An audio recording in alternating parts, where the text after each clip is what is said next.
Hello YouTube, meet Serenity, a 2016 Dodge Grand Caravan.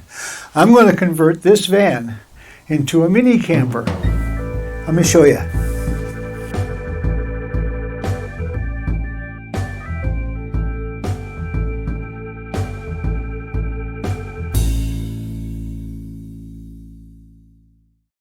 So this is the interior. Got my camera bag up there, and that's the main reason that I'm going to be doing this conversion, is so that I can go camping and be in locations for sunrises, sunsets, not have to stay at campgrounds. I can boondock if I can find a place to do so. And what I want to do when I build this, it's going to be a no-build conversion. Meaning I'm not going to drill any holes, I'm not going to cut into the carpet, I'm not going to do anything that'll remove from what it is now. I'm going to put all my stuff in there, and by stuff you're going to have to pay attention to another video. But what I'm going to do is I'm going to put a cot down here. That'll give me room for storage underneath. I'll have a little table that I can set up. It'll be collapsible, so it won't be a hazard. Everything's going to be anchored down by the use of 2x4s and 2x2s. And when I get everything anchored down, it should be stable on some of the roads that I'm driving and on some of the turns. If I'm on the highway and I have to make a sharp turn, nothing will roll or move around. So let me get some materials and I'll show you how I'm going to do this. Okay.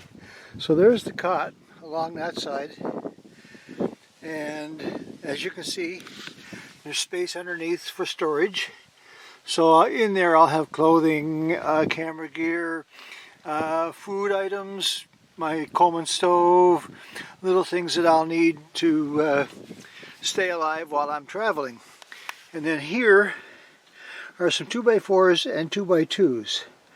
And what I'm going to do is I'm going to build a frame that will fit the entire inside of the cabin of the van, and I'm going to anchor my cot down to that frame. Now the frame will prevent anything from moving because it'll be up against the passenger side wall, it'll be up against the driver's side wall, it'll be up against the framework for the seats, and it'll be up against the back door. So it won't move left, right, front or back, and everything will be anchored down. So let me show you what that's going to look like. So here you have the legs of the cot resting on the 2x4s, which will then be joined together at the back with a piece of 2x2 running across, and the same with the front. And then I have little D-rings that will screw down to these, and I'll be able to attach string, heavy string, good strong string, to hold everything in place. That gives me room underneath for storage, and with everything stored properly between the 2x4s, nothing can slide out. So that should hold everything quite nicely in place. Okay, let me get to work.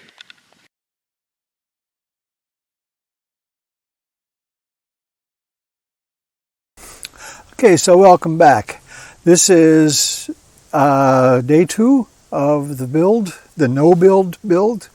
I have the frame completed, so everything will stay in place when I put everything together.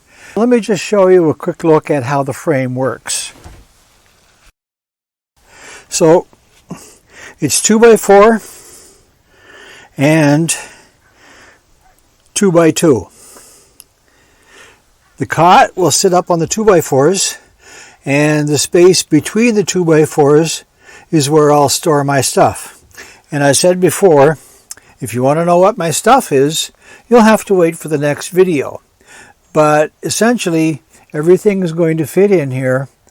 I'll have a cot to sleep on, I'll have storage space under the cot, and then I'll have a little area where I can set up a small table and cook food, eat food, work on my laptop.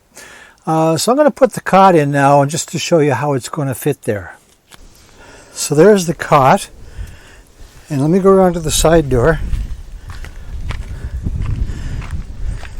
There's space under the cot and space in the front too for other things if necessary. Now I know some of you are thinking, wouldn't it be easier for the cot to slide off the 2x4s? Yes, it would, but I'm going to anchor them down, anchor the cot down to the 2x4s, and as you can see here, I did start to countersink the legs, but the drill bit that I have isn't wide enough, so I have to get another drill bit before I can do that. But I'll countersink those legs down about half an inch or so, and then I'll anchor from here to the floor with some heavy-duty twine or bungee cords or something of that nature. And I'm also going to attach bungee cords from the back, 2x2, to the little rings where the Stow and Go seats lock in, and that way it'll give it a little bit more security, even though I don't think I'm going to need it. I'll be riding on some rough roads, I'll be riding on some twisty-turny roads, but I don't think I'm going to be doing any demolition derbies. I hope not anyway. It's only 3 weeks old. So stay tuned, folks, for more updates on how this is going.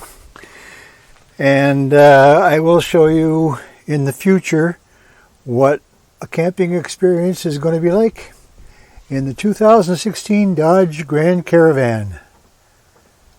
Thanks for watching.